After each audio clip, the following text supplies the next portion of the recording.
Ay, nako, walang iya. Naghihintay ako na mag-i-introduce yung pala sariling sikap.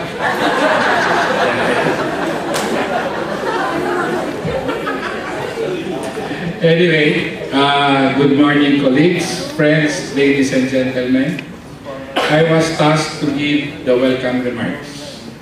The much-awaited ABCOMP Biennial workshop is here again, and thank you is in order. First, I would like to thank the people from the far places who flew in just to join us. Thank you very much.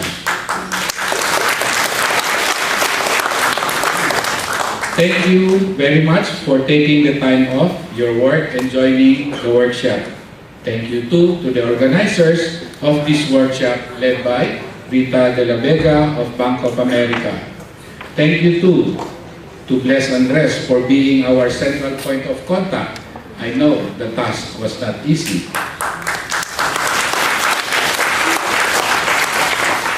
Thank you too to the ABCOMP Board of Directors who patiently guided the organizers. Finally, my deepest and sincerest gratitude to Governor Amando M. Quetanco Jr. and the officers of Bangko Sentral ng Pilipinas and the Anti-Money Laundering Council for supporting our workshop. Okay. Last July 5, 2013, or barely 2 weeks after I joined my present employer, Security Bank, little did I know I would be attending a workshop on presentation skills. The 2-day workshop was amply called Clear as Ice. Clear as Ice is about creating and delivering powerful presentations. I thought I already know everything about making a good presentation because I have already been talking and giving lectures for more than 10 years now. Not only that, I also do my own PowerPoint presentation materials. On the first day of the workshop, the usual stuff was discussed and given. We were guided on how to enhance our skills in delivering presentations with reach, with content, relevance, and impact. At the end of the day sessions, we were told we will be making an actual presentation the following day. So, back to our work area, Greg and I discussed what we should present. We agreed we will make a joint presentation because I was new in the bank and we were both from compliance group. So we sat down and together decided that our presentation would be titled Compliance, Boom, or Bust. Together, we worked on an outline of what we will present the following day. The following morning, each participant was asked to verbalize in 1 minute what we will present in the afternoon. When it was our turn, Greg and I said, we will only have one presentation, only to be told that I have to make a separate presentation. Of course, I panicked because we prepared a joint presentation. The lecture on Murphy's Law a day before happened. Anything that can go wrong will go wrong. Definitely it did, as it did this morning with the national anthem. So I hurriedly scribbled something in a scratch paper and blurted out in 1 minute what SICAT is all about. And with that, of course, the result is that I failed. Then Greg whispered, partner, we will improve on it and I will help you out. We did just that. To make a story short, I made a very successful 5-minute presentation. So let me share with you what SICAT, the theme of our ABCOMP 2-day workshop, is all about. You're supposed to make pindot here.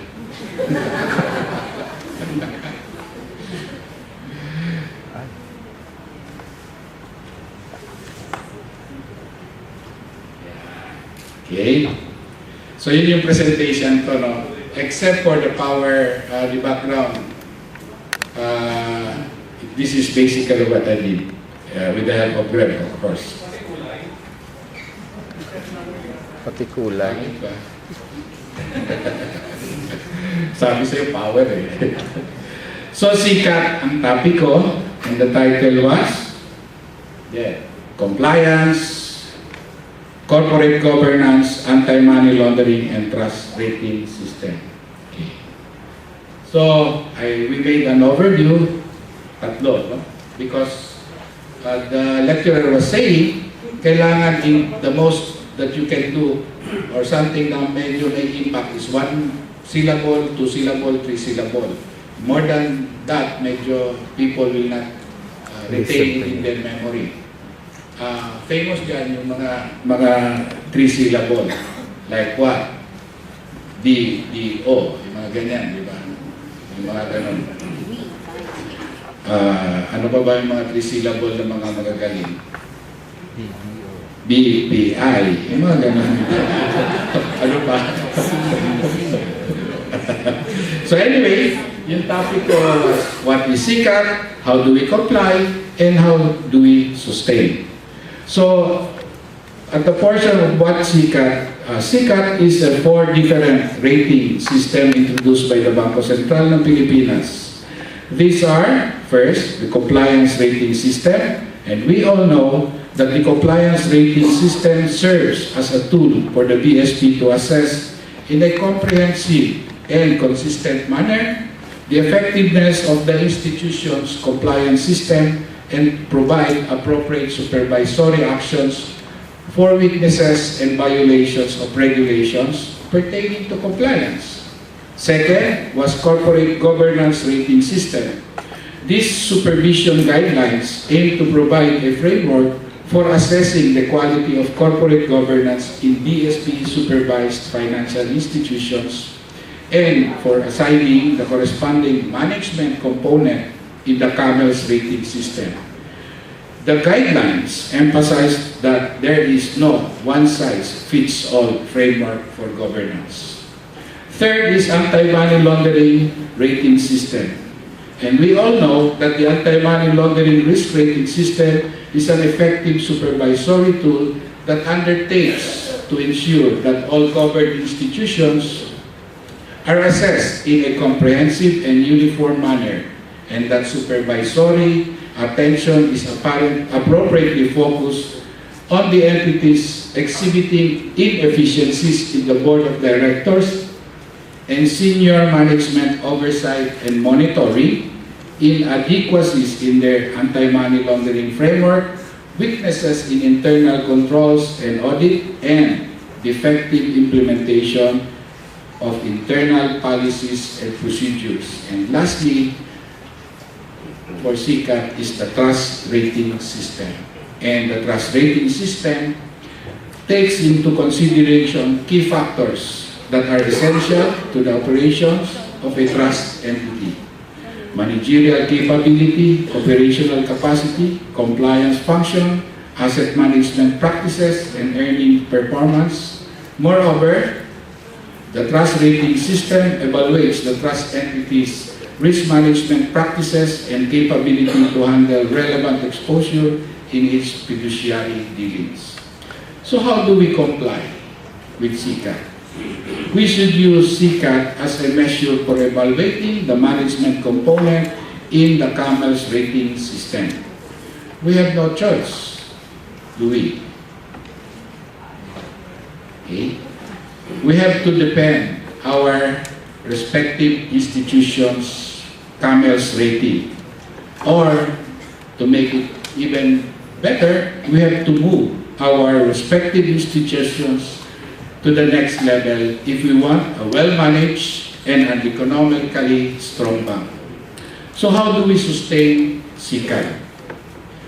First, we have to establish the SICAT framework in our respective banks, top-down, bottom-up.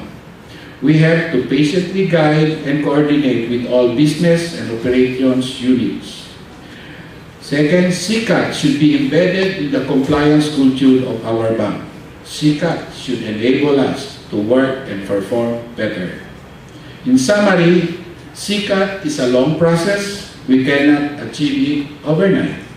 SICAT will require our patience as well as our colleagues' patience, time, and effort to build a strong foundation. As compliance officers of our respective institutions, we should be the driver of SICAT. In this workshop, we need to listen well, participate, and work together to bring our respective institution to a higher level of governance, not only for our benefit, but for the benefit of all stakeholders, the banking industry, and the general public, and our country as well. Good day, and God bless us all. Thank you very much.